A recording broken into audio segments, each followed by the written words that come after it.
बेवजह भाग दो। अगले दिन सुबह सब कुछ पहले जैसा था। कियान ने गौर किया कि जीविका और उसकी माँ बड़े ही सरल भाव से अपने रोजमर्रा के काम कर रहे हैं। कियान घर के बाहर आया। अब कैसा है छोरे? अरे क्या नाम था तेरा?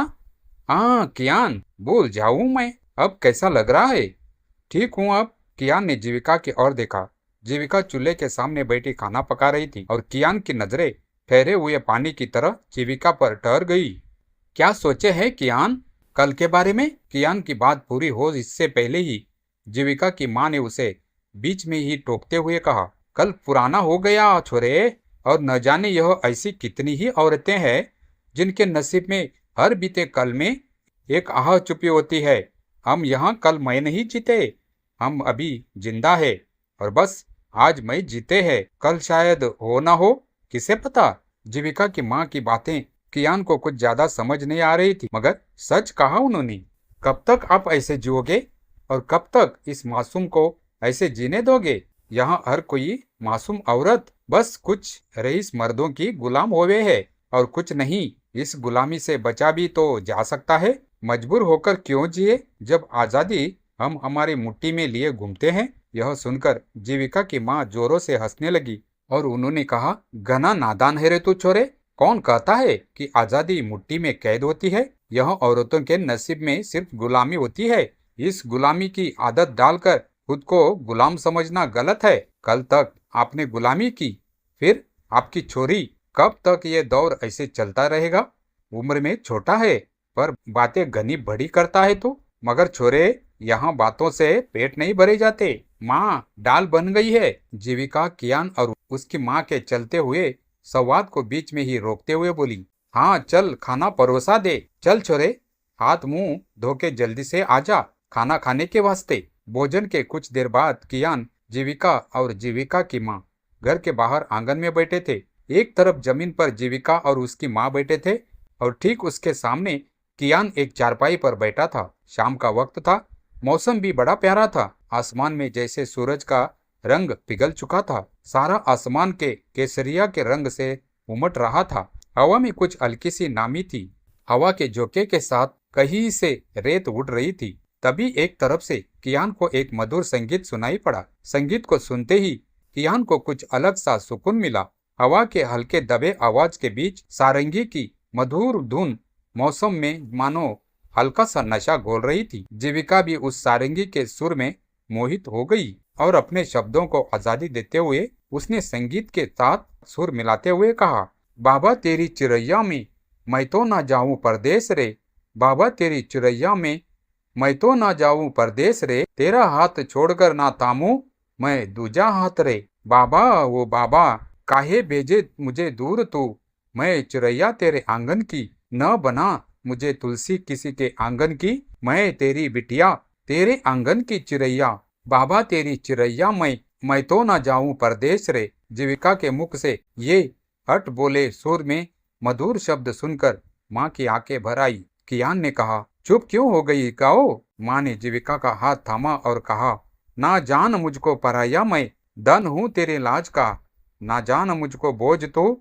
मैं सहारा हूँ तेरे साये का, क्यों छोड़े मुझको तू ऐसे भंवर में, घबराए मन कांपे मेरे हाथ रे, क्यों जाने मैं बनूं तुझ पे बोझ रे, बाबा तेरी चिड़ैया मैं तो ना जाऊं परदेश रे। जीविका ने फिर अपनी माँ के साथ गाते हुए कहा, बिटिया मैं तेरी माँ, न समझ मुझको पराया तू, मुझसे ये धरती ये अंबर का सितारा, क्यों जाने फिर मुझको नकारे ये जमाना, क्यों ये समझे है श्राप मुझको माँ, यहाँ लड़की होना गुनाह है क्या माँ, मैं तेरी चिड़ैया मैं तो ना जाऊं परदेश रे।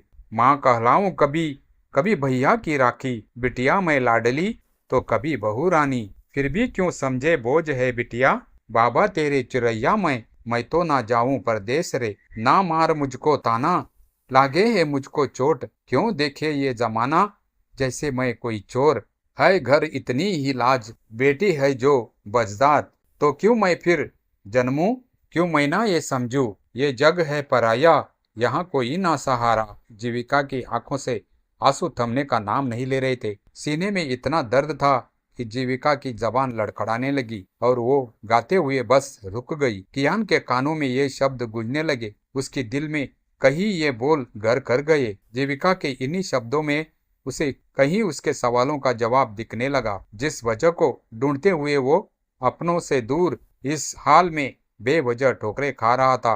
उन ठोकरों की वजह उसे जीविका के शब्दों में नजर आने कियान के कानों में ये शब्द गूंजने लगे, जिस वजह को ढूंढते हुए वो अपनों से दूर इस हाल में बेवजह ठोकरें खा रहा था।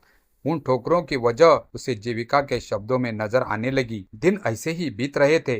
चेहरे पर मुस्कान थी, मगर आंखों में कई इश्क छुपे हुए थे।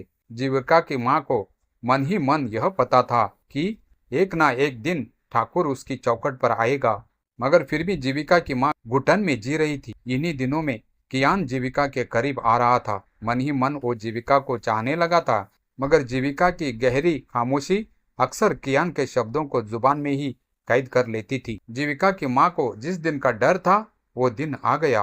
कियान शाम की रसोई के लिए लकड़ियां लाने गया था।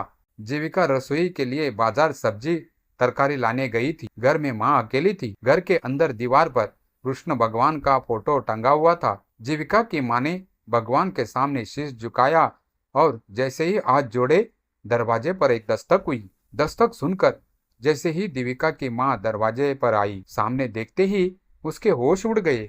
दरवाजे पर ठाकुर का आदमी खड़ा था। उसने कहा, ठाकुर साहब का संदेशा लाया हूँ, आज अपनी बेटी को तैयार रखना। नहीं साहब, ऐसा जुर्म मत करो, जीविका की माँ ने रोते हुए कहा। और हाँ, हवेली पर आने की कोई जरूरत नहीं, ठाकुर साहब खुद यहाँ पधारेंगे। अरे सुनो तो सही, वो बच्ची है, मासूम है। जीविका की माँ रोती रही, बिलखती रही, मगर ठाकुर का आदमी बिना कुछ सुने ही लौट गया।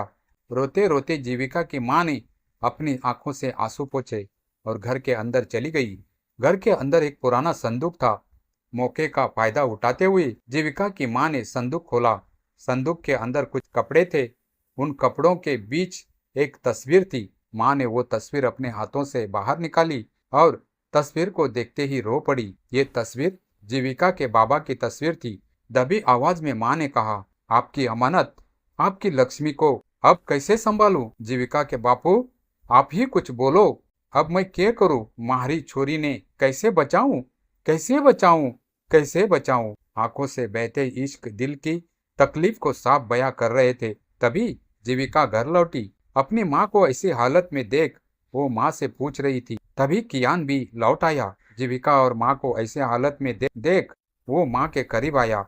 बड़े ही धीमे स्वर में उसने पूछा, माँ क्या हुआ माँ, बताओ माँ। जीविका की माँ के कियान के शब्द सुनते ही अपनी नजर ऊपर कर कियान की आंखों में देखने लगी। पहली बार कियान ने जीविका की माँ को माँ कहकर पुकारा था। कियान की आंखों में माँ को एक अलग सी चमक, एक अलग सी ऊर्जा नजर आने लगी। और फिर देर न करते हुए जीविका की माँ ने संदूक से एक गठरी निकाली जिसके अंदर पैसे थे। उस गठरी को माँ ने जीविका के हाथ में दी और कियान से कहा, इसमें कुछ रुपये हैं, तुम ये रुपये लो और जीविका को यहाँ से कहीं दूर ले जाओ। आज रात ठाकुर यहाँ आने वाला है और अब जीविका की लाज बचाने का कोई और चारा नहीं है। इस तरह भाग जाना क्या ठीक है? यह जीविका का गांव है, उसका घर है। उसका घर छोड़ के किसी ठाकुर के डर से आखिर क्यों? तुझे पता है ना छोरा, गांव के किसी भी मर्द में यह हिम्मत नहीं है कि ठाकुर के आगे उंगली उठा सके, और हम ठाकुर के साथ मुकाबला नहीं कर सकते। इसीलिए कहूँ मैं, तुम दोनों यहाँ से दूर चले जाओ। जीविका यह सब सुनकर बस रोए जा रही थी और फिर उसने कहा, माँ तुम्हें छोड़कर मैं कहीं नहीं जाऊंगी। छोरी, तुझसे दूर जाना तो मैं भी नहीं चाहती, मगर शायद तकदीर को यही मंजूर है। आप भी हमारे साथ चलिए। नहीं नहीं, यह घर जीविका के बापू की निशानी है, मैं नहीं जाऊंगी यहाँ से। मगर मुझसे वादा कर छोरे कि मारी छोरी का हाथ कभी नहीं छोड़ेगा। जीविका, मारी लाडो, मुझे वचन दे कि फिर लौटकर यहाँ कभी नहीं आएगी। वचन दे मुझे। माँ, नहीं माँ, लाडो वचन दे मुझे, लौटकर फिर ना आएगी।